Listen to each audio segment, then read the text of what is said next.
بسم الله الرحمن الرحيم اللهم صل على محمد وآل محمد. الحمد لله رب العالمين والصلاة والسلام على نبي الكريم وعلى آله الطيبين الطاهرين المعصومين المنتجبين ولعنة الله على أعدائهم من الآن إلى قيام يوم الدين آمين يا رب العالمين. أما بعد فقد قال رسول الله صلى الله عليه وآله وسلم أيها الناس إنه قد أقبل إليكم شهر الله بالبركة والرحمة والمغفرة. ماہ رمضان المبارک اپنے اور آپ کو برائیوں اور گناہوں سے پاک کرنے اور فضائل و کمالات سے آراستہ ہونے اور رب کریم سے قریب اور قرب کا ایک بہترین مناسب موقع فراہم کرنے کی کوشش کر رہا ہوں. یقیناً اپنے آپ کو اور سارے لوگ اس سے اللہ تبارک و تعالیٰ سے قریب ہو جائیں، لیکن اس فرصت اور موقع سے صحیح اور مکمل فائدہ اٹھانا، استفادہ کرنا اس وقت میسر ہے جب انسان اس مہینے کی عظمت اور فضیلت اور اس کے احکام اور اعمال اور واجبات اور محرمات سے باخبر ہو. وہ جانے کہ کیا واجب ہے اور کیا ہمارے فرائض ہیں، کیا ذمہ داریاں ہیں. ان تمام چیزوں پر اگر وہ غور کرتا رہے گا، فکر کرتا رہے گا، تو یقیناً اس مہینے سے مکمل ہم فائدہ حاصل کر سکتے ہیں. اس سلسلے کا ایک عظیم الشان منبع ماخذ خطبہ شعبانیہ ہے، جس میں ان تمام چیزوں کو بطور احسن بیان کیا گیا ہے کہ انسان اس میں غور و فکر کے ذریعے تمام اچھے کام، فضائل، کمالات، قرب الہی، اللہ کی رضا، ساری چیزیں وہ اچھی طریقے سے حاصل کر سکتا ہے.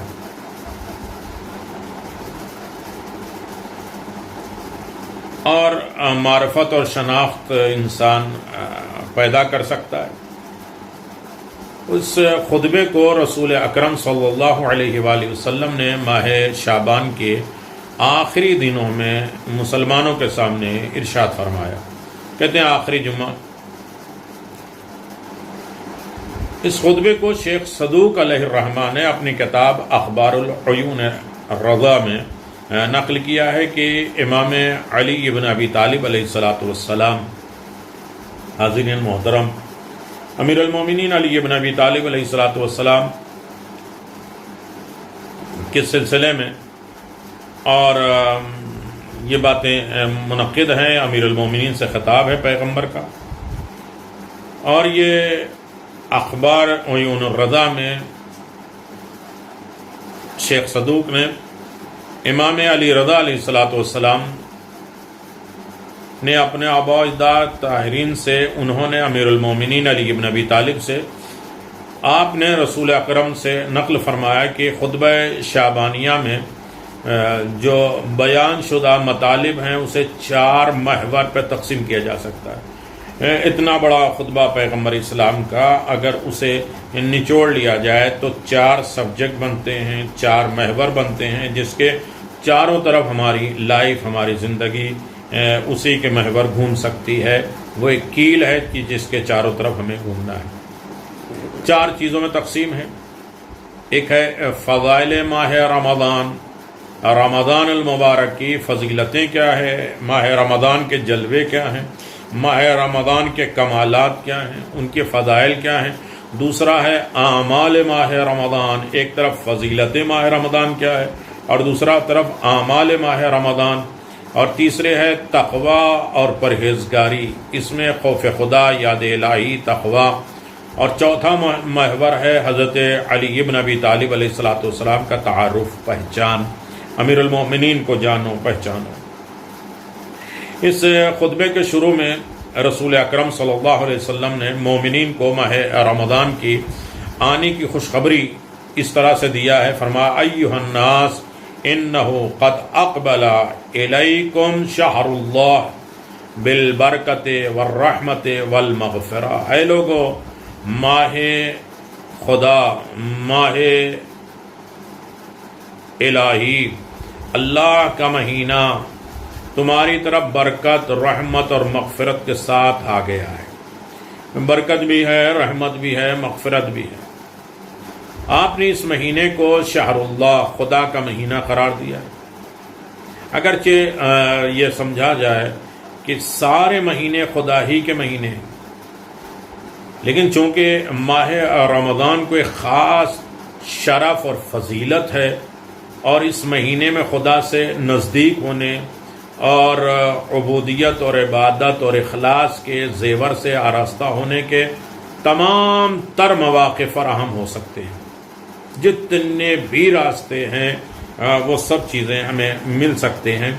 تو اس طریقے سے آپ اندازہ لگائیں کہ اس لیے روایت میں اس مہینے کو شہر اللہ قرار دیا گیا.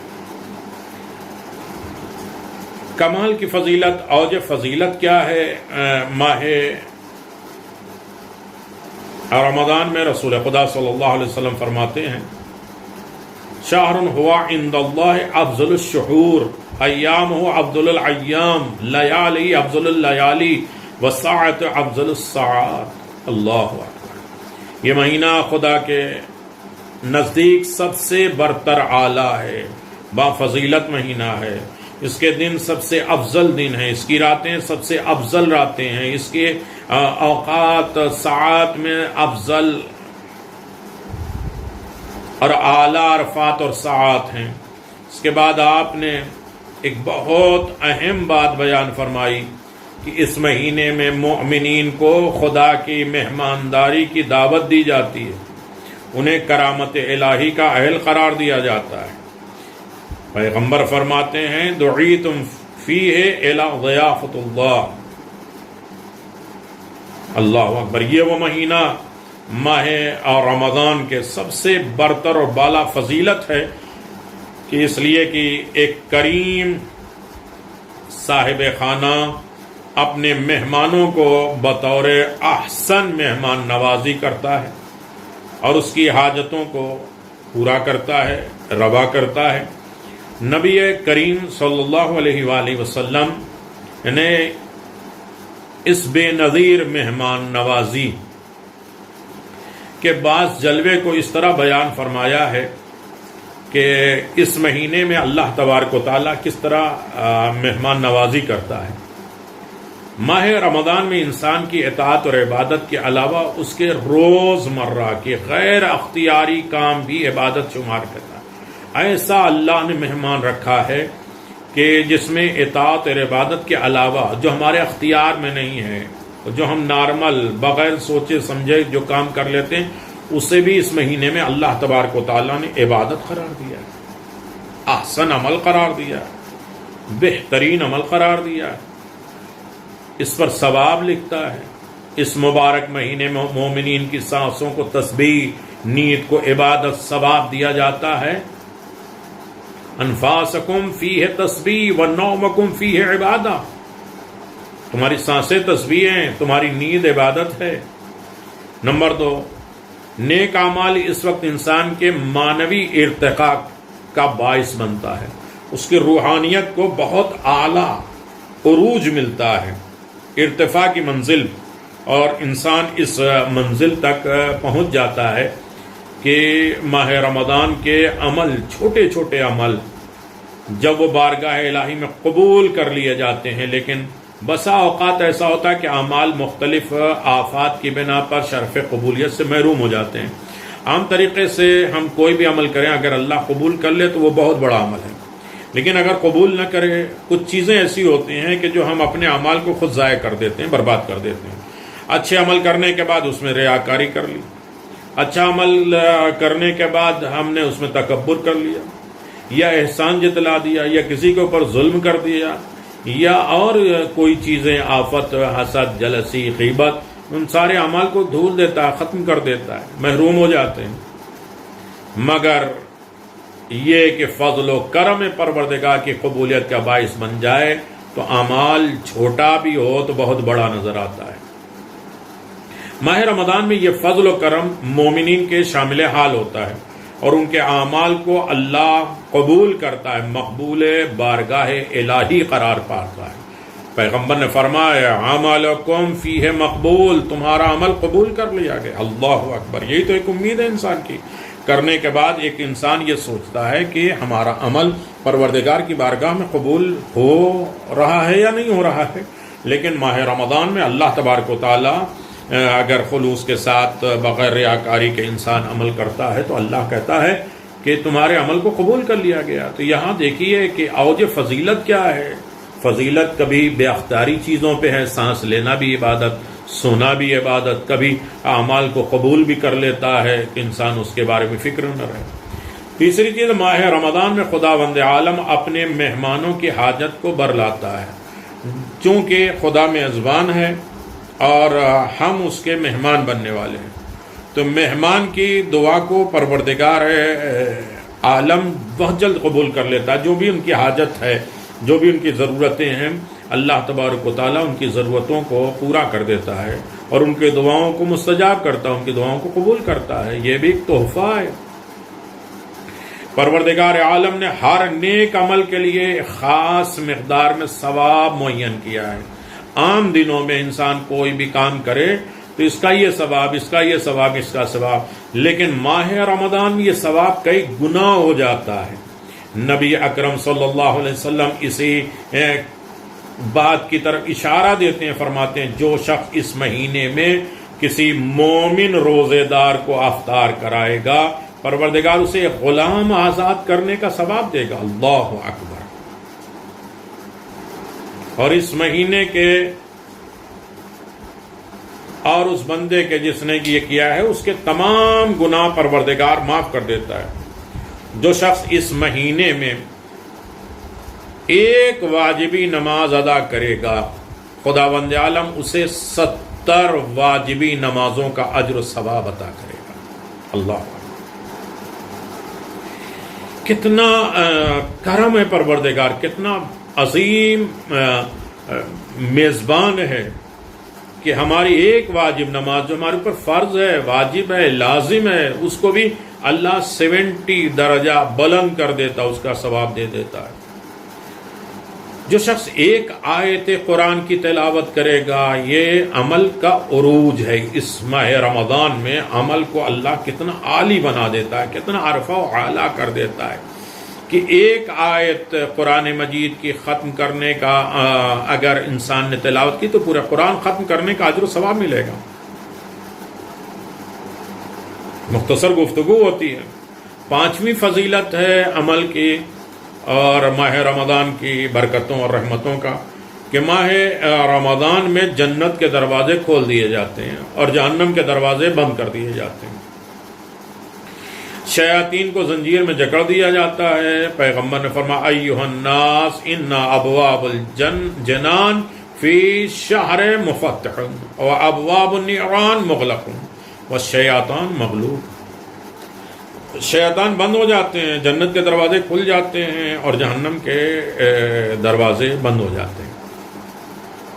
یہ تو ایک پہلا محور تھا جو فضائل ماہ رمضان کے عنوان سے تھا کہ ان میں ساری فضیلتیں آپ دیکھ سکتے ہیں کہ کچھ ہم نے بیان کیا ہے، بہت سی چیزیں باقی ہیں۔ اس ماہ رمضان کے ایک محور ہے جس کے ارد گرد چکی کے کیل کے آگے ہماری یہ ساری چیزیں گھومنی چاہیے۔ دوسرا محور اعمال ماہ اور رمضان المبارک۔ ہماری پوری لائف، پوری زندگی اور رمضان کی کبھی اس کی فضیلت کی طرف اور کبھی اس کے اعمال کے ارد گرد گھومنا چاہیے۔ دیکھیے بظاہر چند لوگ ہیں لیکن پھر بھی یہ ایک بات مکمل ہے کہ سامعین کتنے ہوں، کہاں تک یہ بات پہنچے اور کون لوگ جانیں۔ ہمیں تو اپنی بات کہنا ہے، اسے پہنچانا اور اثر کرانا یہ تو پروردگار کا کمال ہے۔ دوسرا محور اعمال ماہ رمضان المبارک، اگرچہ ماہ رمضان میں تمام انسانوں کو خدائی مہمانی کی دعوت دی جاتی ہے کہ تمام جہان کے جتنے بھی انسان ہوتے ہیں انہیں اللہ تبارک و تعالی مہمان بناتا ہے اور وہ خود میزبان ہوتا ہے، دعوت دیتا ہے، لیکن اس کا مطلب یہ نہیں کہ سب کے سب خدا کے مہمان ہیں، بلکہ صرف وہی لوگ خدا کے مہمان بن سکتے ہیں جنہوں نے خالص اور صحیح نیت اور نیک اور پسندیدہ اعمال کے ساتھ دعوت الہی پہ لبیک کہا ہے۔ اللہ تبارک و تعالیٰ کی دعوت پہ جس نے صحیح معنوں میں لبیک کہا ہے اسے اللہ تبارک، جس کی نیت خالص ہے اور جو نیک ہے اور جس نے صحیح طریقے سے اللہ کی پسند کے اعتبار سے اور اللہ کی رضا کے اعتبار سے جس نے کام اس ماہ رمضان میں کیا ہوگا اور اللہ کی دعوت پہ لبیک کہا ہوگا، اللہ نے اسے مہمان بنا لیا۔ اللہ اکبر! مہمانوں کے فضائل کیا ہیں، اور اس کے مہمان جو خود کائنات کا خالق اور مالک، اور عظیم مہمانی میں اللہ نے انہی بندوں کو داخل کر دیا جن کی نیت خالص ہو، جو پسندیدہ اعمال ہو، قرب الہی ہو، خوشنود پروردگار کے لیے ہو، اور اللہ کے حکم کی اطاعت کرتے ہوئے جو کام کرے گا تو وہی خدا کا مہمان ہوگا، اور اسی کے لیے شیطان بند کر دیا جائے گا، اور اسی کے لیے جنت کا دروازہ کھول دیا جائے گا اور جہنم کے دروازے بند ہو جائیں گے۔ سب کے لیے شیطان نہیں ہے۔ کہتے ہیں نا، کسی نے بہت اچھی بات کہی، اور مذاق تو نہیں ہونا چاہیے دین اسلام میں، لیکن ماہ رمضان میں شیطان بند کر دیا جاتا ہے، ابلیس بند کر دیا جاتا ہے، قید کر لیا جاتا ہے۔ تو کچھ لوگ کہتے ہیں کہ شیطان سے پہلے انسان قید ہو گیا۔ یہ دین اسلام کی توہین ہے، یہ حکم الہی کی توہین ہے۔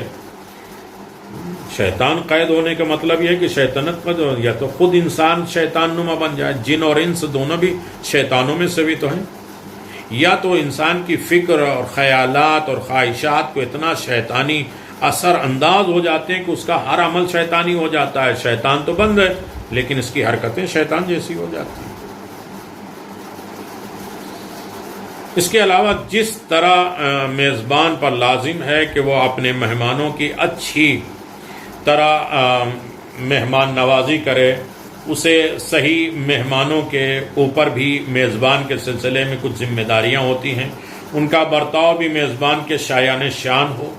ایسا نہ ہو کہ جو بھی مہمان آئے اور جس طریقے کا بھی مہمان ہو اور اس کے بعد وہ سوچے کہ ہماری رسپیکٹ ادب احترام ہو، بلکہ میزبان کی شایان شان مہمان ہوتے ہیں۔ میزبان کتنا بڑا ہوتا ہے اسی اعتبار سے اس کے مہمان ہوتے ہیں۔ تو یقیناً میزبان کے سلسلے میں تو انسان کوئی سوچ بھی نہیں سکتا، اس سے بڑا دربار تو ہو ہی نہیں سکتا، اس کی رحمت اور برکت سے بڑی کوئی چیز ہو ہی نہیں سکتی۔ لیکن مہمان کے اندر بھی وہ رحم و کرم ہو۔ ہم کسی کے اوپر رحم کریں گے تو ہمارے اوپر بھی کوئی رحم کرے گا، ہم کسی کے معاف کریں گے تو ہمیں بھی کوئی معاف کرے گا، ہم کسی کا خیال کریں گے تو ہمارا بھی کوئی خیال کرے گا۔ تو اس ماہ رمضان میں برکت اور رحمت اور مغفرت ہے، تو ہم بھی کسی کی زندگی میں برکت پیدا کریں، کسی کی زندگی میں رحمت اور کسی کے لائف میں رحمت اور کسی کے تمام خطاؤں کو درگزر کر کے معافی تلافی کی منزل پہ، تاکہ اس بارگاہ سے ہر طریقے کی برکتیں ہم حاصل کر سکیں۔ برکتیں صرف رزق نہیں ہے، برکتیں صحت ہے، عقل ہے، ہنر ہے، عزت ہے، شہرت ہے، شفاعت ہے، یہ ساری چیزیں برکتیں ہیں۔ جو 35 چیزیں ہیں جو برکت ہے، ان تمام چیزوں کی برکت، رحمت اور مغفرت کا دعوے دار وہی انسان ہو سکتا ہے کہ جو پروردگار کی بارگاہ میں میزبان کے شایان شان ہو۔ اس کے مطابق اس مہینے میں روزے دار کی حالات،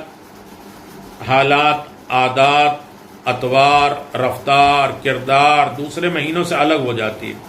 اس کے حالات روٹین جیسے نہیں ہوتے، عادت جیسے نہیں ہوتے، اس کے رفتار، گفتار، انداز، بولنے کا طریقہ، اس کے اخلاق بدل جاتے ہیں، اس کے گفتگو کا انداز بدل جاتا ہے، اس کے رہن سہن کے انداز بدل جاتے ہیں۔ دوسرے مہینے میں جو طریقہ ہوتا ہے اس طریقے میں نہیں ہوتا ہے۔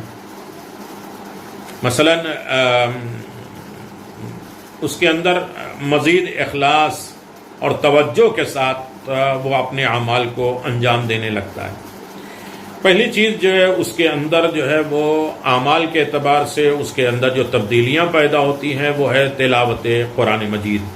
قرآن مجید کی تلاوت یقیناً سب سے اعلیٰ چیز ہے، بہتر چیز ہے.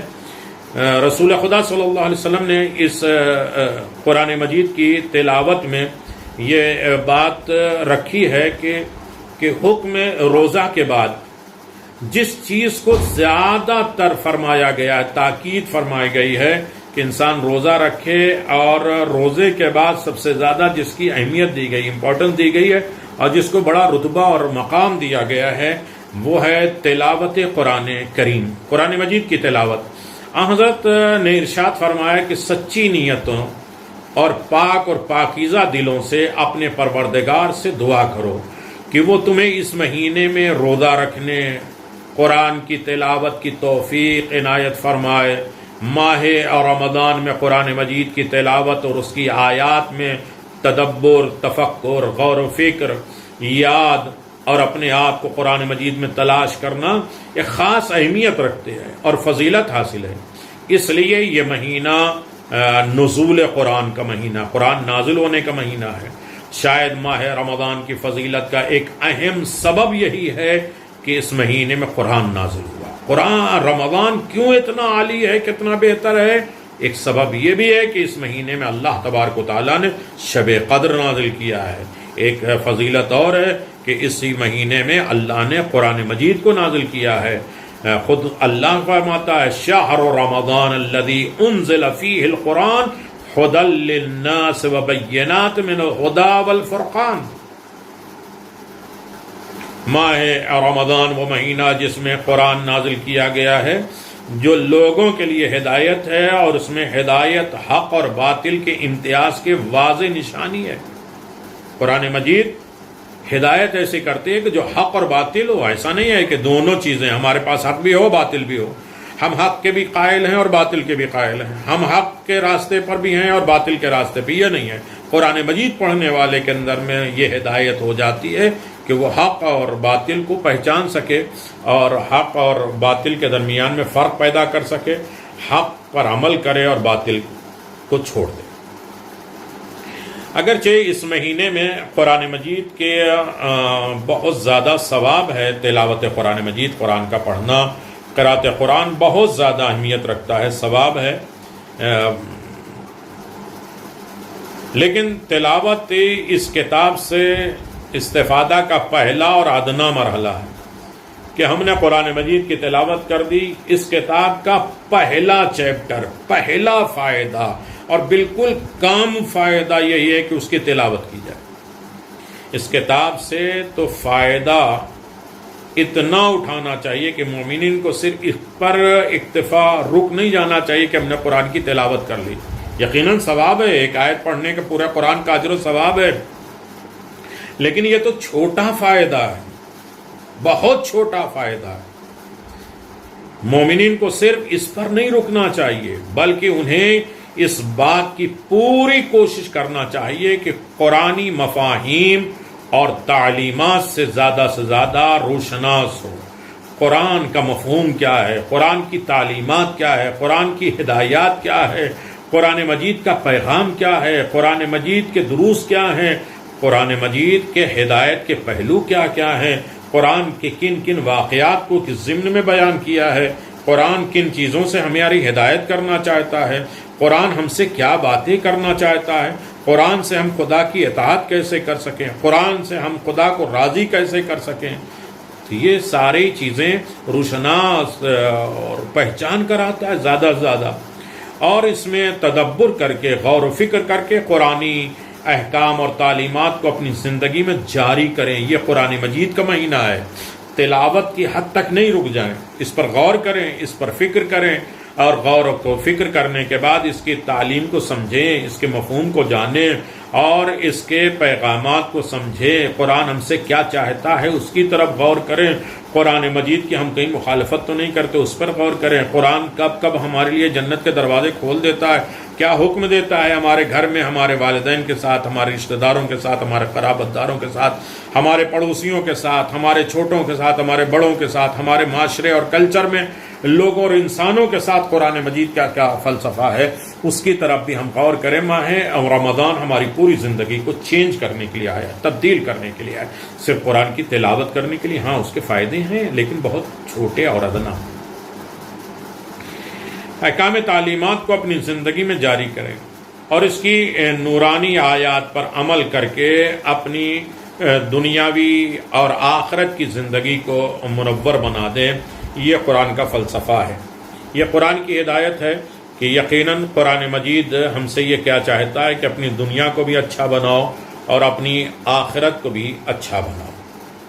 نبی کریم صلی اللہ علیہ وسلم کا ارشاد ہے،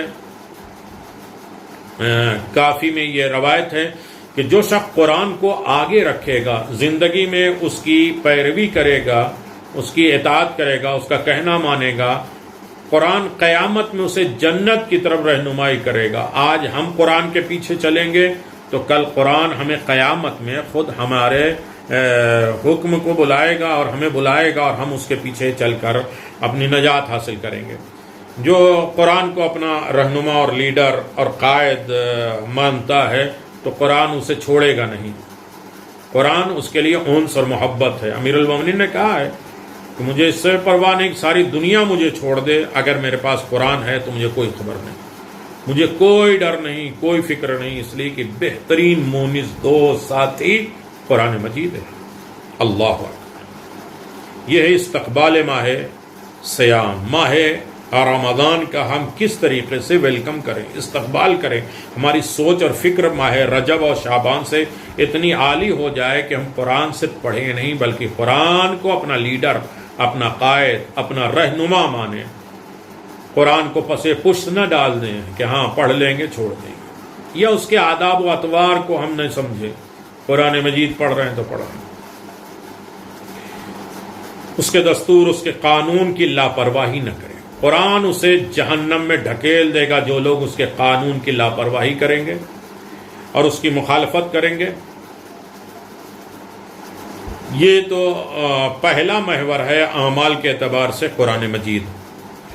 دوسرا محور دوسروں کے ساتھ نیکی۔ ماہ رمضان میں جہاں قرآن مجید کی تلاوت یہ دوسری کیل ہے جس کے ارد گرد ہماری لائف گھومے اور بڑھے۔ ایک تو فضیلت ماہ رمضان ہے، دوسرے اعمال ماہ رمضان میں قرآن مجید کی تلاوت، اس کی فضیلت، اس کے احکام، اس کے دروس، اور دوسری چیز ہے اعمال کے ضمن میں دوسروں کے ساتھ نیکی کرنا۔ انسان جتنا اپنے معبود سے نزدیک ہوگا اور اس کا رابطہ اپنے رب سے جتنا مضبوط ہوگا وہ اتنا ہی بندگان خدا کے ساتھ مہربان ہوگا۔ اللہ یہ نہ سوچیں کہ ہمارا خدا سے رابطہ ہے، خدا سے رابطہ اسی وقت ہوگا کہ جب بندگان خدا سے رابطہ اچھا ہو۔ بندوں کو حقوق الناس چھوڑ کر حقوق اللہ کی کوئی حیثیت نہیں، اللہ قبول ہی نہیں کرتا۔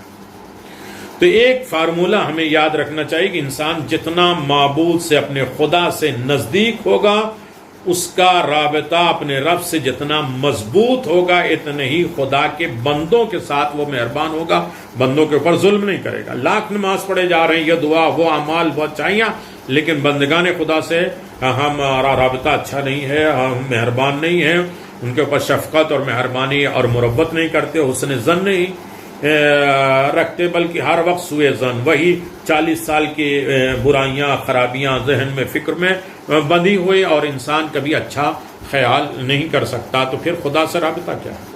خدا بھی اسی طریقے سے وہ سارے گناہ اور ساری کوتاہیاں رکھے رہے کہ فلاں سال میں فلاں صدی میں تم نے یہ کیا تھا۔ اللہ کی بارگاہ میں اگر معافی کے لائق ہیں تو ہر عالم میں ہمیں حسن ظن رکھنا ہے، سوء ظن کو ختم کر دینا ہے، پچھلے تمام نقص اور عیب کو دوسروں کو بھول جانا چاہیے، اپنے نقص اور عیب کو یاد رکھنا چاہیے تاکہ اس ماہ رمضان میں ہم توبہ کر سکیں اور ان کی حاجتیں پورا کرنے کی کوشش کرے بندگان خدا کے۔ رسول خدا صلی اللہ علیہ وسلم فرماتے ہیں کہ جو خدا کے سب سے مقرب بندہ ہے، رسول خدا اللہ کے سب سے زیادہ قریب مقرب ترین بندے میں شامل ہیں، قرآن نے انہیں عالمین کے لیے رحمت قرار دیا۔ سورہ انبیاء آیت نمبر 107 میں حضرت نے فرمایا من اصبح لم یحتم بعمور المسلمین فلیس بمسلم. لہذا اسلام میں ایسی گوشہ نشینی جائز نہیں ہے کہ گھر میں بیٹھے ہیں ہمیں کسی کی کوئی فکر نہیں ہے. جو دیگر مسلمانوں کے کام کی بے توجہی اللہ پرواہی کا سبب بنے وہ مسلمان نہیں ہے. جس نے صبح اس عالم میں کی کہ وہ دوسرے مسلمان کے کام سے بالکل غافل ہے تو پیغمبر نے فرمایا کہ وہ مسلمان نہیں ہے. اللہ اکبر. مومنوں کو روزہ ہے، پہلے مسلمان تو بنے، پھر ہمارا خطاب ہوگا اور اس خطاب کے ساتھ ہم کامیاب ہوں گے. عزیزان محترم، رسول خدا صلی اللہ علیہ وسلم نے اس خطبے میں دوسروں کے ساتھ نیکی اور احسان کے مختلف طریقے بتائے، راستے بتائے اور توجہ دلائی اور تاکید فرمایا.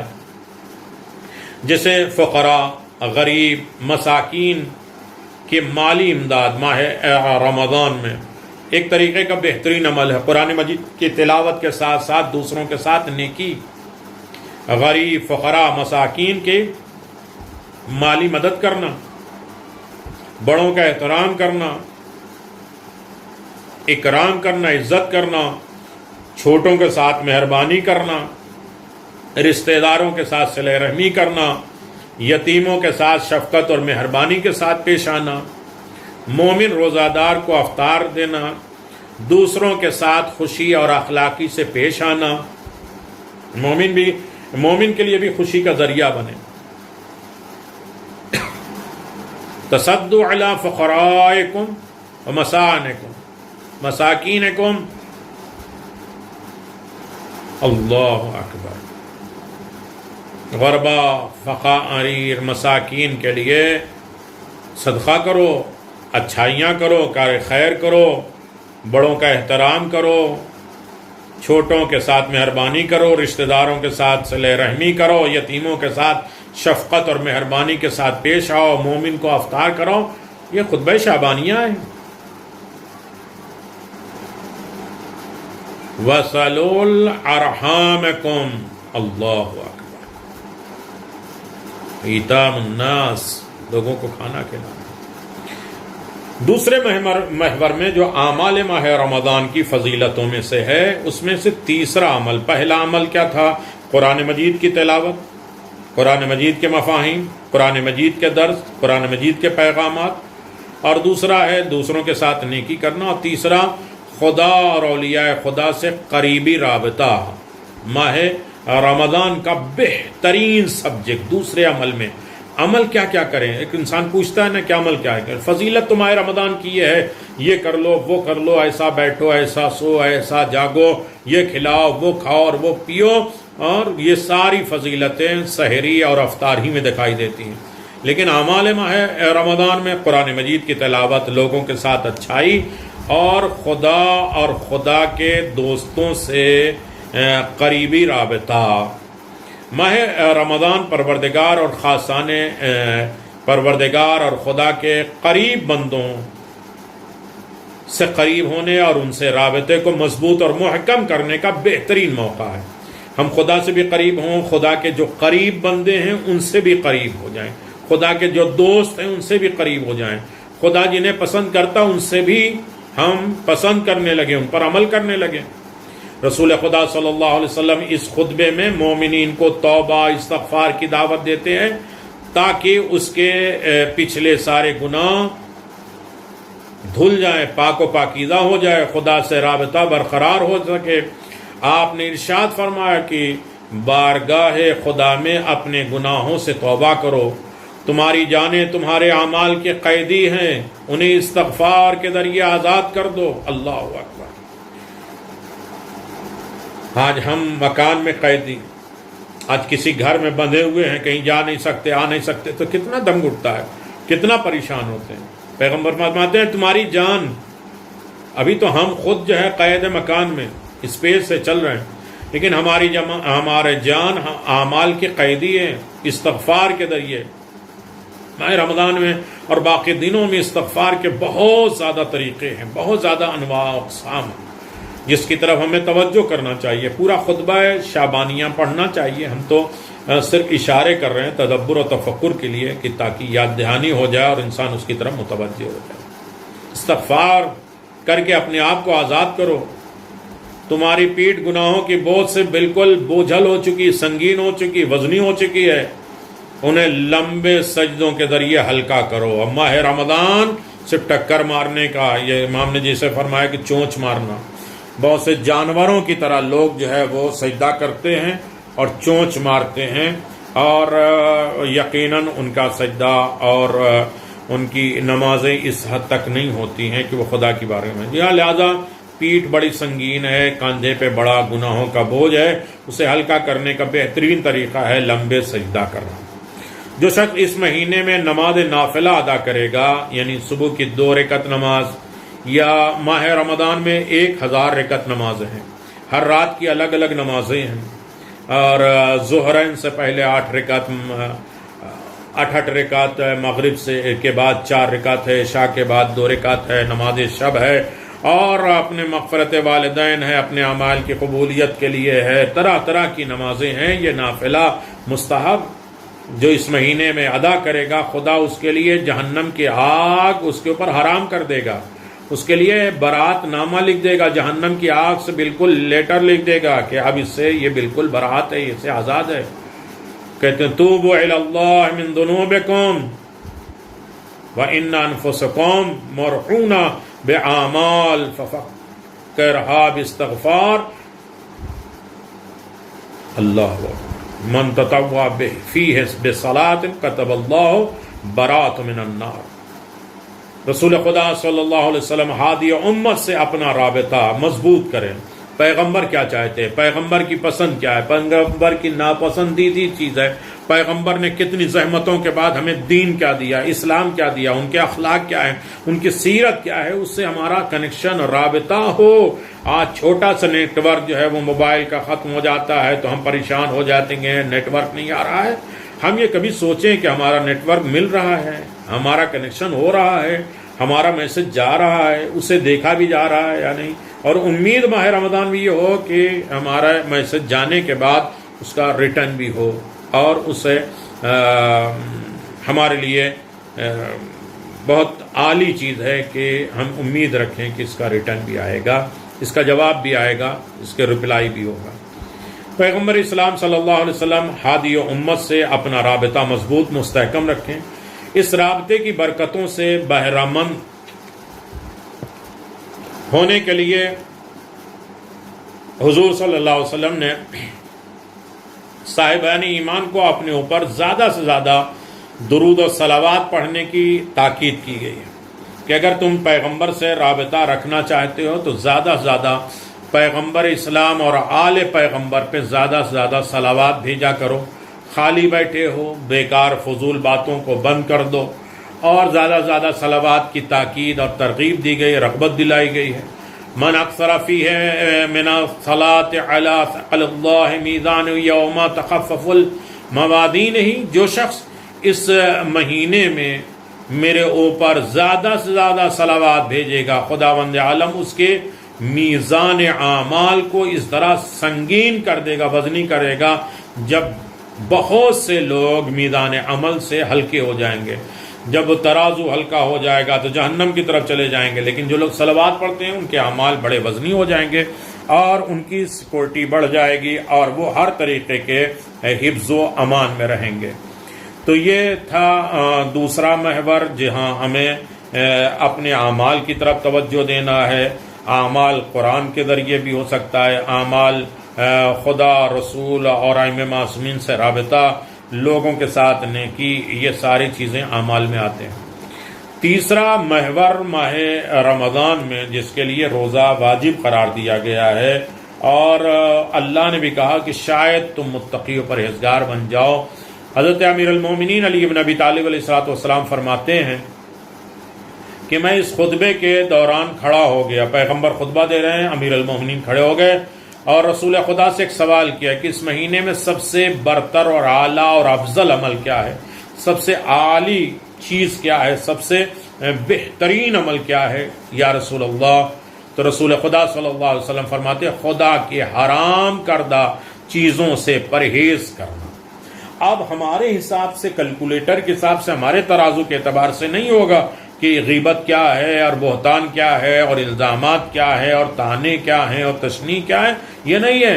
حرام حرام ہے، ہمیں جو پسند آیا اس کو ہم نے غیبت کر لیا، جو نہیں پسند آیا اسے ہم نے گناہ سمجھ لیا، یہ نہیں ہے۔ بلکہ غیبت اچھے اعمال کرنے کے بعد ایک اچھا رابطہ اور معاشرہ، بلکہ دل دھلو، معاف کرو، ساری گندگی کثافت کو، گندگی کو ختم کرو تاکہ اچھی چیزیں نقش کر سکو، بٹھا سکو۔ تو پیغمبر اسلام سے جب امیر المومنین نے سوال کیا کہ سب سے بہترین عمل کیا ہے، تو امیر المومنین علی بن ابی طالب علیہ الصلوۃ والسلام نے فرمایا کہ خدا کی حرام شدہ چیز جسے اللہ نے حرام قرار دیا ہے ان چیزوں سے بالکل بچتے رہو، پرہیز کرتے رہو۔ ورع عن محارم اللہ، جسے اللہ نے حرام قرار دیا اس سے بچ جاؤ۔ گناہوں کو ترک کرنا، جسے ہمارے یہاں اسلامی اصطلاح میں تقویٰ کہا جاتا ہے، انسان متقی بن جائے۔ ماہ رمضان کے 30 دن 30 منزلیں، 30 زینہ ایسا کور کر لے کہ انسان اس کمال تک پہنچ جائے کہ جسے متقی کہا جاتا ہے اور جس کے لیے اللہ نے روزہ فرض قرار دیا ہے۔ قرآن مجید میں اور روایت معصومین علیہ الصلوۃ والسلام میں اس کی بہت زیادہ فضیلت اور تاکید کی گئی ہے اور اسے تمام کمالات اور خوبیوں کا سرچشمہ قرار دیا گیا۔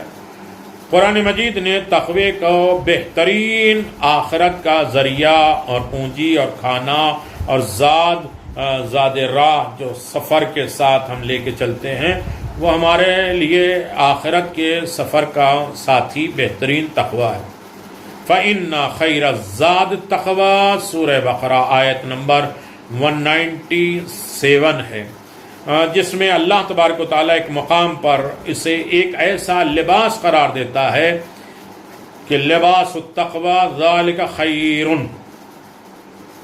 سورہ اعراف آیت نمبر 26 میں اللہ کہتا ہے کہ اس مقام پر اسے ایک ایسا لباس قرار دیا ہے جو انسان کو برائیوں چھپاتا ہے۔ لباس کا کام ہی ہوتا ہے کہ بدن کے ساری خرابی، وہ دانے، وہ مسوڑے، وہ دھبے، وہ داغ، وہ سب کچھ چیزیں جو ہے وہ چھپا لیتا ہے لباس۔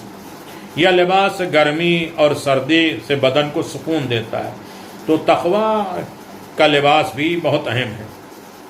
ایک اور آیت میں اللہ تبارک و تعالی صاحبان تقوی کے اعمال کو قبول کرتا ہے، انما یتقبل اللہ من المتقین، اللہ صرف متقیوں کے عمل کو پسند کرتا ہے۔ ہم نے کہا جتنا زیادہ کثرت عمل نہیں ہے جس میں تقوی، خوف خدا ہو، وہ عمل ہو، یعنی پاک مال ہو، حلال مال ہو، اس سے نیکی کرو، اس سے خیرات کرو، اس سے افطار کراؤ، اسے دوسروں کو دو تو قبول ہے۔ حرام مال سے کسی کی مدد کرنا یہ قبولیت کا ضمن نہیں ہے۔ حضرت علی ابن ابی طالب علیہ الصلوۃ والسلام نے فرمایا یقیناً تقوی ہدایت کی کنجی ہے، آخرت کا ذخیرہ ہے، ہر گرفتاری سے آزادی، ہر تباہی سے نجات کا بہترین ذریعہ ہے۔ اس کے وسیلے سے کوشش کرنے والے کامیاب ہوتے ہیں، عذاب سے فرار کرنے والے نجات پاتے ہیں اور بہترین مطالب حاصل کرتے ہیں۔ نہج البلاغہ میں 230 نمبر خطبے میں آپ نے تقوی کے فائدے بیان کیے۔ اس طرح بھی ارشاد فرمایا کہ بندگان خدا، میں تمہیں تقوی الہی کی نصیحت کرتا ہوں کہ یہ تمہارے اوپر اللہ کا حق ہے اور اس سے تمہارا حق پروردگار پر پیدا ہوتا ہے۔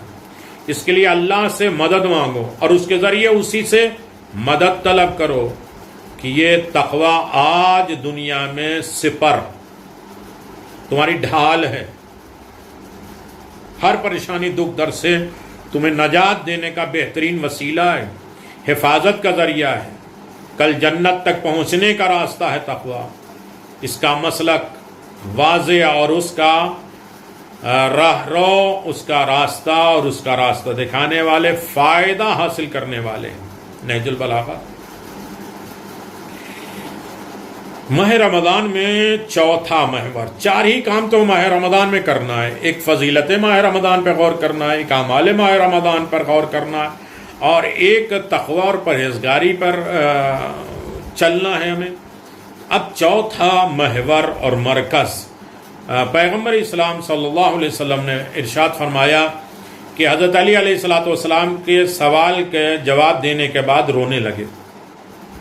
خطبہ ختم ہو رہا ہے، پیغمبر خطبہ دے رہے ہیں، اور خطبہ دیتے دیتے پیغمبر ایک مرتبہ زور سے رونے لگا۔ امیر المومنین نے عرض کیا، یا رسول اللہ، آپ کے گریہ کرنے کا سبب کیا ہے؟ تو آپ نے فرمایا، اے علی، میں تمہارے لیے رو رہا ہوں اس لیے کہ ایک دن اسی مہینے میں تمہارا خون بہایا جائے گا۔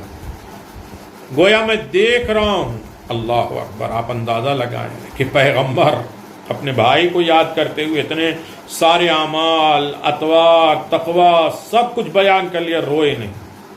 لیکن علی ابن ابی طالب کی محبت کیا ہے؟ پیغمبر بیان کر رہے ہیں کہ علی کا مقام کیا ہے، علی کا رتبہ کیا ہے۔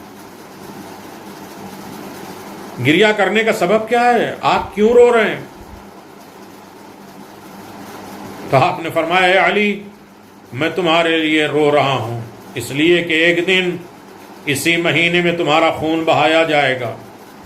گویا میں دیکھ رہا ہوں کہ تم بارگاہ الہی میں نماز میں مصروف ہو، اور اولین اور آخرین میں سب سے زیادہ شقی، بدبخت، نالائق شخص تمہارے سر پہ ضربت لگائے گا، اللہ اکبر،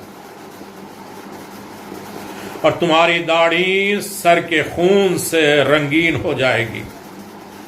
حضرت علی ابن ابی طالب، کمال ہے میرا مولا، اللہ اکبر۔ حضرت علی ابن ابی طالب علیہ السلام نے رسول خدا سے اس بات کو سننے کے بعد آپ بہت ہی اہم اور سبق آموز سوال کیا، کیا اس وقت میرا دین سالم ہوگا؟ علی کی محبت، علی کا نام دین کی سلامتی کا ذریعہ ہے۔ لیکن علی اپنے بندے کو، اپنے چاہنے والوں کو کتنا عالی، کتنا بلندی پہ لے جانا چاہتے ہیں۔ مولا نے فرمایا، کیا میرا دین سلامت رہے گا، سالم رہے گا؟ اللہ اکبر۔ پیغمبر اسلام نے فرمایا، بے شک سالم رہے گا، حفاظت رہے گا، تمہارا نام ہی تو دین ہے، تم سے محبت ہی تو اسلام ہے۔ حضرت علی علیہ السلام، یہ سوال اس بات کی علامت ہے کہ ایک مومن کو کس حد تک اپنے دین اور ایمان کی سلامتی کی فکر ہونا چاہیے۔ اللہ اکبر۔ بالخصوص موت اور اس کے دار فانی سے دار بقا کی طرف جب کوچ کرنا ہو تو اس وقت اپنے دین سے غافل نہ ہو۔ موت کب آ جائے، کب ملک الموت آئے اور ہمیں بلا کے لے کے چلیں، ہمیں ہر وقت اپنے دین سے غافل نہیں رہنا چاہیے۔ ہمارے پاس دین کیا ہے، ہم دین پر عمل کتنا کرتے ہیں، ہم دین کے خادم کتنے ہیں، اور کتنا ہم دین کی طرف رغبت رکھ رہے ہیں۔ امیر المومنین کے اس سوال نے دنیا کے تمام لوگوں کے ذہن و فکر کو جھنجھوڑ دیا۔ بہت سی روایتوں کی روشنی میں موت کے وقت شیطان اپنی پوری کوشش کر ڈالتا ہے کہ کسی طرح مومن کے ایمان کو اس سے چھین لیا جائے۔ بسا اوقات ایسا بھی ہوتا ہے کہ انسان ایمان اور اعتقاد کے ساتھ زندگی بسر کرنے کے باوجود اپنے بعض گناہوں کی وجہ سے موت کے وقت ایمان سے ہاتھ دھو بیٹھتا ہے۔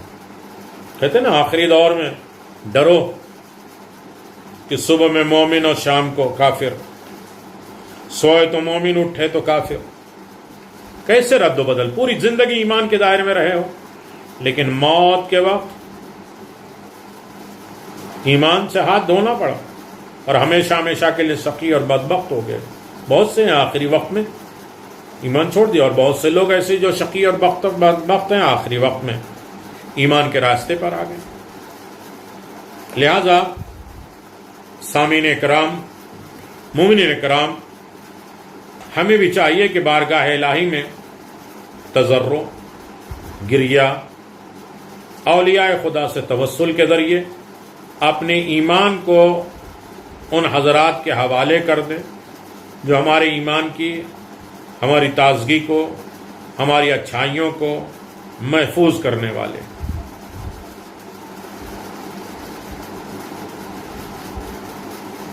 اللہ اکبر۔ اور ان سے درخواست کریں، اپنے خدا اور معصومین علیہ الصلاۃ والسلام سے درخواست کریں کہ موت کے وقت ہمارے ایمان کو ہمیں واپس کر دیں اور اس کی حفاظت فرمائے تاکہ ہم اس دنیا سے با ایمان رخصت ہوں۔ اس طرح زندگی بسر کریں کہ جب موت کا وقت نزدیک آئے تو ہم اطاعت معبود میں ہوں، اللہ کی اطاعت اور اس کی عبادت میں ہوں۔ قرآن مجید مومن سے ایسے ہی موت چاہتا، یا ایھا الذین آمنوا اتقوا اللہ حق تقاتہ ولا تموتن الا وانتم مسلمون، سورہ آل عمران آیت نمبر 102۔ اے ایمان والو، اللہ سے اس طرح ڈرو جو ڈرنے کا حق ہے، اور خبردار ایسی حالت میں مرنا نہیں کہ تم مسلمان ہو۔ تو موت آئے تو مسلمان کے دائرے میں، ایمان کے دائرے میں، مسلمان ہو کر مرنا، اس وقت تک نہیں مرنا جب تک مسلمان نہ ہو جائے۔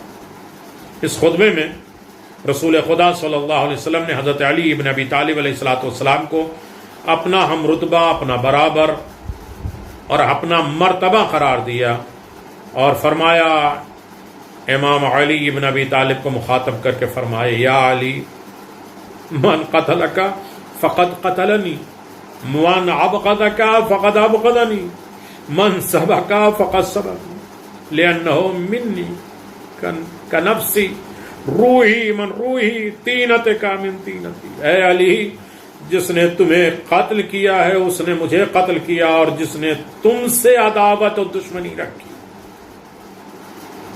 اس نے مجھ سے عداوت رکھی، اور جس نے تمہیں برا بھلا کہا اس نے مجھے برا بھلا کہا، اس لیے کہ تم میری جان کی طرح، تمہاری روح میری روح میں سے ہے اور تمہاری طینت میری طینت میں سے۔ جس طرح ولایت نبی اور آپ کی نبوت اور رسالت میں ظاہر ہوتی ہے، تمام لوگوں پر آپ کی فرامین پر عمل کرنا واجب ہے، علی تمہارا کہنا بھی لوگوں کے لیے واجب۔ اسی طرح اوصیاء نبی کی ولایت اور حضرت کی امامت میں ظاہری ہوتی ہے، اور سب پر واجب ہے ان کی امامت پر ایمان لائیں اور ان کے حکم کی اطاعت کریں۔ یقیناً علی کے ولایت کے بغیر نہ روزہ، نہ عمل، نہ دیگر سارے اعمال ہیں، سب بیکار۔ ولایت علی ہے تو سارے اعمال ہیں۔ ولایت علی ابن ابی طالب، محبت علی ابن ابی طالب نہیں ہے تو کچھ بھی نہیں۔ ولایت علی تمام گناہوں کو راکھ کر دیتی ہے، ختم کر دیتی ہے، دونوں چیز نہیں رہ سکتی۔ محبت علی آ جائے تو گناہ کو ایسے جلا کے راکھ دیتی ہے جیسے سوکھی لکڑی آگ کو، اور اگر بغض علی ہو تو کتنے بھی اعمال، کتنی بھی اچھائیاں، سب بیکار، سب بیکار۔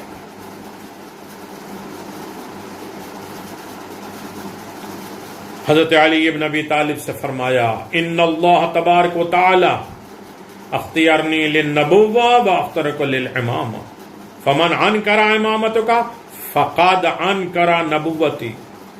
اللہ تبارک و تعالی نے مجھے نبوت کے لیے اور تمہیں امامت کے لیے منتخب کیا ہے، پس جس نے بھی تمہاری امامت کا انکار کیا اس نے میری نبوت کا انکار کر دیا ہے۔ تو ولایت علی اہم ترین موضوع ہے۔ استقبال ماہ سیام میں انسان اپنی زندگی کو 4 حصوں میں دیکھے کہ اس میں فضیلت رمضان کی طرف کتنی طرف تقویٰ کیا ہے، کوشش کیا ہے۔ دوسرے ہے اعمال ماہ رمضان میں، چاہے وہ تلاوت قرآن مجید ہو، بندگان خدا کے ساتھ اچھا سلوک ہو، خدا اور معصومین علیہ الصلوۃ والسلام سے کس حد تک رابطہ ہو۔ تیسری چیز ہے ہماری زندگی تقویٰ اور پرہیزگاری کی بنیاد پر کتنا ہے، خوف خدا کتنا ہے، ایمان کو ہم نے کتنا مضبوط رکھا ہے۔ اور چوتھی اور اہم چیز جو ہے وہ ولایت علی ابن ابی طالب، محبت علی ابن ابی طالب۔ علی کے غم میں خود علی نے فرمایا، فزت برب الکعبہ، رب کعبہ کی قسم علی کامیاب ہو گئے۔ اس بات کی علامت ہے کہ علی ابن ابی بسم اللہ الرحمن الرحیم السلام علیک یا ابا عبداللہ السلام علیک یا ابن رسول اللہ السلام علیک یا خیرت اللہ وابن خیرته السلام علیک یا ابن امیر المؤمنین وابن سید الوصیین السلام علیک یا ابن فاطمہ سیدة نساء العالمین